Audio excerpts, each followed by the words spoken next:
Ayan guys, today nakikita niyo itong mga mangga na ito. Dati maliliit pa, pero ngayon malalaki na po sila. At need na nila po itong balutin natin para hindi makain ng mga insekto. Ito guys, may papel ako dito. Since magkalapitan silang tatlo, iisahin na natin sila. Napakasimple lang po nitong gawain. Mostly yung mga mangga ko dito, talagang binabalot ko sila. Ayan, nakasave na tayo ng papel. Oh, diba? Ayan guys, para mabuo na po ito siya. Atin itong babalutin. Yan, oh. 1, 2, 3, 4, 5, 6. At saka itong malalaki, atin na itong babalutin.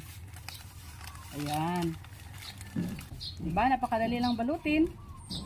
Nabalot na natin. Be sure na ating isara dito sa ilalim para yung mga langgam